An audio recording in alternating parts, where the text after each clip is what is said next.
لوگ کہتے ہیں کہ دنیا کا ماحول چینج ہو رہا ہے، تبدیلیاں آ رہی ہیں، تبدیلیاں آ رہی ہیں۔ میں کہتا ہوں بات اچھی طرح سمجھنا، ماں کو بدلنا ہمارے بس میں نہیں ہے، باپ کو بدلنا ہمارے بس میں نہیں ہے، اپنی قوم کو بدلنا یہ ہمارے بس میں نہیں ہے، تو اپنا عقیدہ بدلنا بھی ہمارے بس میں نہیں ہے۔ بات سمجھ آئی؟ ماں بدلنا ہمارے بس میں نہیں ہے، باپ کو بدلنا ہمارے بس میں نہیں ہے، اپنی قوم بدلنا ہمارے بس میں نہیں ہے، تو اپنا عقیدہ بدلنا بھی۔ دنیا کی تبدیلیوں سے ماں تبدیل نہیں ہوتی، دنیا کے انقلابات سے باپ نہیں بدلتا، قوم نہیں بدلتی، تو ہم عقیدہ کیسے بدل سکتے ہیں؟ اس لیے ہم اپنے عقیدے جو ہیں اس کو علی الاعلان بیان کرتے ہیں کہ ہمارے اللہ کی ذات کے بارے میں یہ عقیدے ہیں، پیغمبر کی ذات کے بارے میں یہ ہیں، صحابہ کرام کے بارے میں یہ ہیں، اور تمام تر ہم بڑے کھلے عام یہ بات کرتے ہیں کہ ہمارے عقائد فلاں فلاں ہیں اور ہم اسے بدلنے کے لیے تیار نہیں ہیں۔ میں بڑی ترتیب سے چند ایک باتیں کہہ رہا ہوں تاکہ تھوڑے وقت میں بات پوری ہو جائے۔ ہم کوئی پوچھے کون ہیں تو ہم کہتے ہیں جی ہم مسلمان ہیں۔ لوگ کہتے ہیں جب آپ مسلمان ہیں تو مسلمان ہونے کے بعد پھر آپ کیوں کہتے ہیں آپ دیوبندی ہیں؟ اس کی کیا ضرورت ہے؟ تم یہ کیوں نہیں کہتے ہم امت ہیں؟ امت ہونے کی بات کرو، دیوبند کی بات نہ کرو۔ اس کے لیے میں ایک چھوٹا سا واقعہ پیش کرتا ہوں۔ یہ بہت پرانی بات ہے، غالباً 1992 کی بات ہے۔ ضلع مانسہرہ میں ایک گاؤں ہے پڑھینا۔ میں 1992 کی بات، جب میں طالب علم تھا، میں وہاں پہ گیا، بیان کیا، تو بیان کے بعد ایک شخص نے مجھ سے سوال کیا، چھوٹی داڑھی، تعلق ایسی جماعت ہے جو چھوٹی داڑھی کو مسنون داڑھی کہتے ہیں، میں جماعت کا نام لے کے تردید نہیں کرتا۔ مجھے بیان کے بعد وہ شخص فرمانے لگے کہ مولانا صاحب آپ یہ کیوں کہتے ہیں کہ میں دیوبندی ہوں؟ آپ سیدھا کہہ دو میں مسلمان ہوں، کیا مسلمان کہہ دینا کافی نہیں ہے؟ میں نے کہا آپ کہاں رہتے ہیں؟ کہتے ہیں پڑھینا۔ میں نے کہا آپ سیدھا کیوں نہیں کہتے کہ میں دنیا میں رہتا ہوں؟ پڑھینا کہنا کوئی ضروری ہے؟ پڑھینا بھی تو دنیا میں ہی ہے نا۔ مجھے کہتا ہے کہ مولانا صاحب جب دنیا کو ہوں گا تو لوگ پوچھیں گے کہ آپ کا بر اعظم کون سا ہے؟ مجھے کہنا پڑے گا ایشیا۔ لوگ پوچھیں گے بر اعظم ملک کون سا ہے؟ مجھے کہنا پڑے گا پاکستان۔ پوچھیں گے پاکستان میں صوبہ کون سا ہے؟ اس وقت سرحد تھا، مجھے کہنا پڑے گا صوبہ سرحد، اب خیبر پختونخوا ہے۔ پھر پوچھیں گے آپ کا ضلع کون سا ہے؟ مجھے کہنا پڑے گا مانسہرہ۔ پھر پوچھیں گے گاؤں کون سا ہے؟ مجھے کہنا پڑے گا پڑھینا۔ اس لیے میں کہتا ہوں میں پڑھینا رہتا ہوں تاکہ اتنے سوالوں کا جواب نہ دینا پڑے۔ میں نے کہا مجھ سے کوئی بندہ پوچھے گا آپ کون ہیں؟ میں نے کہنا مسلمان۔ تو انہوں نے کہنا کہ مسلمان تو دنیا میں بہت فرقے ہیں جو کہتے ہیں مسلمان ہیں، تم کون سے مسلمان ہو؟ میں نے کہنا اہل سنت والجماعت۔ اس نے کہا اہل سنت تو کئی ہیں، حنفی، مالکی، شافعی، حنبلی، تم کون سے اہل سنت والجماعت ہو؟ میں نے کہنا حنفی۔ آپ نے کہنا حنفی تو کئی ہیں، بریلوی کہتے ہیں ہم حنفی، دیوبندی کہتے ہیں ہم حنفی، تم کون سے حنفی ہو؟ میں نے کہا دیوبندی۔ تو میں نے دیوبندی اسی طرح کہا جس طرح آپ نے پڑھینا کہا۔ پڑھینا کہنے سے جغرافیے کا مسئلہ حل ہو گیا اور دیوبندی کہنے سے نظریے کا مسئلہ حل ہو گیا۔ بات سمجھ آ رہی؟ میں نے کہ اس لیے ہم کہتے ہیں ریورس گیئر لگانے کی مجھے کوئی ضرورت نہیں ہے، اور میں پوری دنیا میری گفتگو سن رہی ہے، اور چند دن بعد پوری دنیا کے سامنے سوشل میڈیا کے ذریعے میری گفتگو چلی جائے گی۔ میں فخر سے کہتا ہوں اہل سنت والجماعت حنفی دیوبندی ہوں۔ آپ کون ہیں؟ بولیں آپ کون ہیں؟ جو آپ میں سے یہ بات کہتا ہے کہ مجھے اہل سنت والجماعت حنفی دیوبندی ہونے پر فخر ہے، اپنا ہاتھ کھڑا کرے۔ جو کہتے ہیں مجھے فخر ہے اپنا ہاتھ کھڑا کرے۔ الحمدللہ۔ بات سمجھ آ رہی؟ ہم ریورس گیئر نہیں لگاتے۔ مجھے لوگ بہت سارے کلپ سناتے ہیں۔ ایک مولانا صاحب کو مجھے کلپ سنا، وہ کہتے ہیں امت بن کے رہو، دیوبند بن کے نہ رہو۔ میں نے کہا مجھے اعتراض نہیں ہے، انہیں کو اپنی مسجد کا نام مدرسۃ الامت رکھیں، مدرسے کا نام مدرسۃ الامت رکھیں۔ بھئی یہ امت کا مدرسہ ہے، مدرسے کا نام آپ نے رکھ لیا ہے، یہ کیوں آپ نے تشخص قائم کیا؟ میں نے کہا جب آپ کا جلسہ یا اجتماع ہو اس میں 2 شیعہ بنائیں، 2 اہل حدیث بنائیں، 2 بریلوی بنائیں، 2 اور بنائیں۔ لوگ پوچھے کیوں؟ کہنا یہ امت کا جلسہ ہے، دیوبندیوں کا نہیں ہے۔ اجتماع ہے تو صرف دیوبند، جلسہ ہے صرف دیوبند، چندہ ہے صرف دیوبند، مدرسہ ہے صرف دیوبند۔ میں نے انہیں کہا کہ اپنے مدرسے میں کچھ بریلوی، کوئی دیوبندی، کچھ اہل حدیث، کچھ شیعہ، سب کو داخل کر لیں۔ لوگ پوچھے کیوں؟ آپ کہنا یہ دیوبند کا مدرسہ نہیں، یہ امت کا مدرسہ ہے۔ سمجھ آ گئی ہے؟ میں یہ کیا داخلہ صرف دیوبند کو؟ میں آپ کی خدمت میں عرض کرتا ہوں، ہمارے پاکستان میں وفاق کتنے ہیں؟ کتنے ہیں؟ دیوبند کا وفاق المدارس العربیہ، جماعت اسلامی کا اپنا وفاق، شیعہ کا اپنا وفاق، بریلویوں کا اپنا وفاق، اہل حدیثوں کا۔ مجھے بتاؤ یہ 5 وفاق میں نے بنائے ہیں؟ بولو تو مجھ پہ الزام کیوں ہے؟ جب یہ الگ شناخت جرم ہے تو آپ 5 وفاق ختم کر دو اور ایک نام دے دو وفاق المسلمین، وفاق الامت۔ میں سمجھو بھی امت کی بات ہو رہی ہے۔ میرا مدرسہ مرکز اہل سنت والجماعت، ان علماء کے علم میں ہے اپنا اپنا مدرسہ۔ میں اپنے مدرسے کی بات کرتا ہوں۔ میرے مدرسے میں فارم آیا، یہ فارم ہم نے پر کیا ہے چونکہ میں وفاق المدارس کے ساتھ ہوں، اور اس میں لکھا ہے الحاق اگر آپ وفاق المدارس سے چاہتے ہیں تو پہلی شرط یہ ہے کہ آپ کے مدرسے کا دیوبندی ہونا شرط ہے۔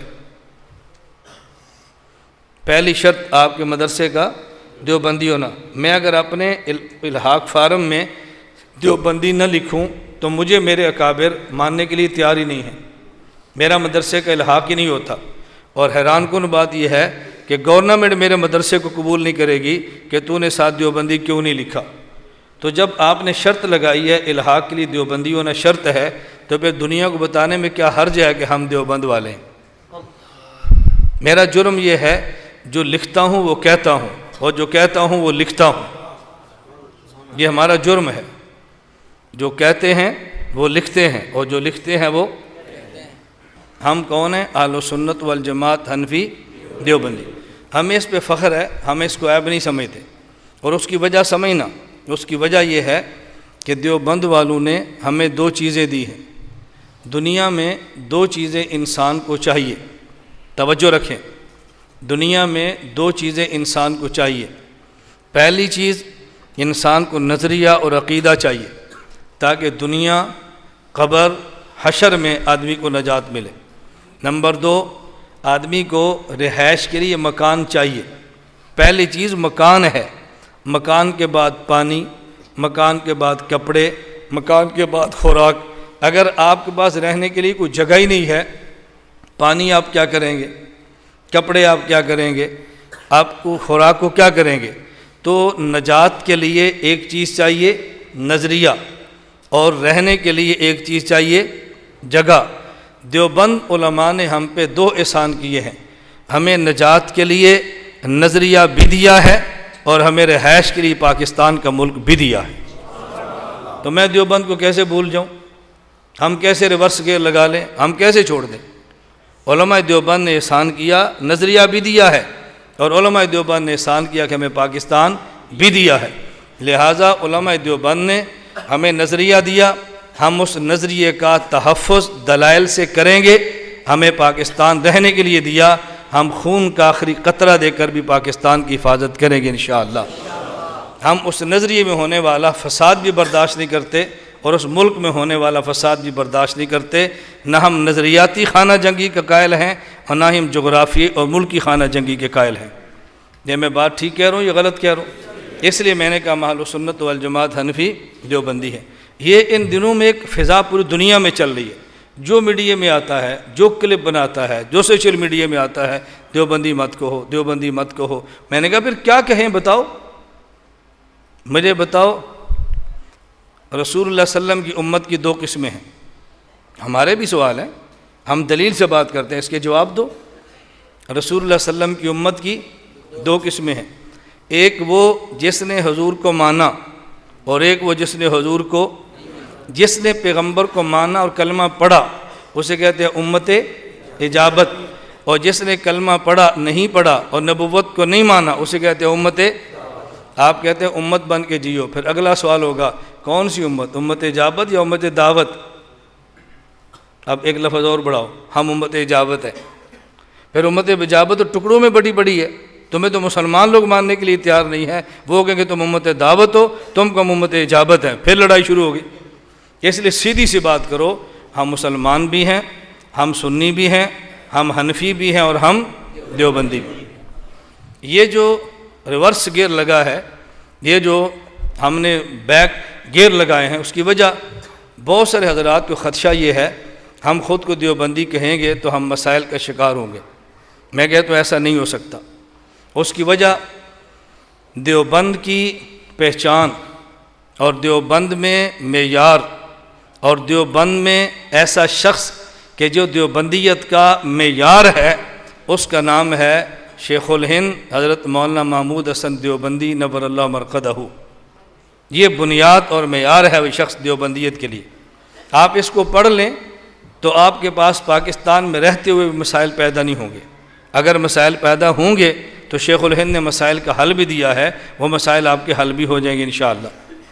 مجھے ایک بات پہ بہت تعجب ہوا، ابھی کل کی بات ہے، مجھے ایک ساتھی نے ایک بندے کا کلپ بھیجا۔ اب وہ کلپ میں کیا سمجھا رہے ہیں؟ انہوں نے کہا بھی حضرت شیخ الہند رحمۃ اللہ علیہ کو پڑھا کرو۔ حضرت شیخ الہند نے طویل زندگی 3 سال کی جیل کاٹی، باہر تشریف لائے تو فرمایا میں تجربے کی بنیاد پہ کہتا ہوں 2 کام سے امت تباہ ہوئی ہے، لہذا 2 چیزوں کا خیال کرو۔ نمبر 1، امت تباہ ہوئی ہے قرآن سے دور رہنے کی وجہ سے۔ نمبر 2، امت تباہ ہوئی ہے قرآن کریم آپس میں اختلاف کی وجہ سے۔ لہذا شیخ الہند کی بات مانو، قرآن سے تعلق جوڑو، اور شیخ الہند کی بات مانو، اس کے بعد آپس کے اختلاف چھوڑ دو۔ یہ امت بن کے جیو، مذہب کے نام پہ، قوم کے نام پہ، فلاں کے نام پہ یہ تقسیم چھوڑ دو۔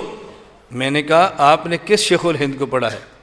یہ وہی حضرت شیخ الہند ہیں کہ جب ہندوستان میں محمد حسین بٹالوی غیر مقلد نے ایک اشتہار شائع کیا اور اس میں 10 مسئلے لکھے اور پھر چیلنج کیا اور فی مسئلے پر انعام لکھا کہ جو ایک مسئلے کا جواب دے گا میں اس کو 1 روپیہ 10 روپے دوں گا۔ تو میں نے کہ اس 10 سوال والے اشتہار کا جواب جس بزرگ نے دیا اس کا نام کیا تھا؟ کیا نام تھا؟ شیخ الہند۔ اور جو کتاب لکھی اس کا نام کیا تھا؟ ادلہ کاملہ کے نام سے جواب لکھا۔ اور مولانا حسین بٹالوی نے کسی بندے سے ادلہ کاملہ کا پھر جواب لکھوایا اور نام رکھا مفتاح الادلہ۔ شیخ الہند نے پھر جواب الجواب لکھا اور نام لکھا ایضاح الادلہ۔ 100 سال گزر گئے، اس بابا جی کا جواب دوبارہ نہیں آیا۔ میں نے کہا یہ ہے شیخ الہند، یہ ہے شیخ الہند۔ ہم کسی سے اختلاف نہیں کرتے، ہم کسی کو برا بلا نہیں کہتے، ہم کسی کے عقیدے پر چوٹیں نہیں مارتے، لیکن جو ہمارے عقیدے پر اعتراض کرے گا اس کا جواب تو دیں گے۔ حضرت تھانوی کو یاد رکھنا، حضرت شیخ الہند کو میں اپنا بزرگ سمجھتا ہوں، حضرت شیخ الاسلام مولانا مدنی کو اپنا بزرگ سمجھتا ہوں، حکیم الامت مولانا اشرف علی تھانوی کو اپنا بزرگ سمجھتا ہوں، حضرت مفتی کفایت اللہ دہلوی کو اپنا بزرگ سمجھتا ہوں، علامہ انور شاہ کشمیری کو اپنا بزرگ سمجھتا ہوں، حضرت مولانا محمد الیاس دہلوی کو اپنا بزرگ سمجھتا ہوں، حضرت شیخ سہارنپوری کو اپنا بزرگ سمجھتا ہوں، حضرت مولانا گنگوئی کو اپنا بزرگ سمجھتا ہوں، حضرت مولانا قاسم نانوتوی کو اپنا بزرگ سمجھتا ہوں۔ میں ان سب کو اپنا اگر بزرگ سمجھتا ہوں تو ان بزرگوں کی کتاب کی کسی عبارت پر اگر کوئی اعتراض کرے گا تو پھر مجھے جواب دینا چاہیے اگر میں بزرگ سمجھتا ہوں۔ میں یہ نہیں کہتا میں کسی پہ اعتراض کروں، لیکن اگر کوئی اعتراض کرے تو پھر مجھے جواب دینا چاہیے کہ نہیں؟ لوگ کہتے ہیں بھی تمہارے بزرگ ہیں، تم جواب دو، تم جواب دو۔ اب جواب دینے کا معنی فرقہ واریت ہے، جواب دینے کا معنی امت کو توڑنا ہے، جواب دینے کا معنی یہ تو نہیں ہے کہ ہم نے ملک میں فساد مچایا ہے، ایسی بات ہرگز نہیں ہے۔ ہم اپنے اکابر کا دلائل کے ساتھ تحفظ کریں گے انشاءاللہ۔ جس کو میں ان 2 لفظوں میں بات سمیٹ کر یہ بات کہتا ہوں، ہم کسی مسلک کے اکابر کی پگڑیاں نہیں اچھالتے، لیکن اپنے مسلک کے اکابر کی پگڑیوں کا دفاع کرنا بھی جانتے ہیں۔ ہم کسی مسلک کے اکابر کی پگڑیاں اچھالتے نہیں ہیں، لیکن اپنے مسلک کے اکابر کی پگڑیوں کا دفاع کرنا جانتے ہیں۔ کسی مسلک کے اکابر کی پگڑیاں اچھالنا یہ غلط ہے، لیکن اپنے اکابر کی پگڑیوں کا دفاع کرنا یہ غلط نہیں ہے، یہ صحیح ترین ہے۔ اس لیے ہم اس کا اہتمام کرتے ہیں اور ہم 1 انچ برابر بھی اس سے پیچھے آنے کے لیے تیار نہیں ہیں۔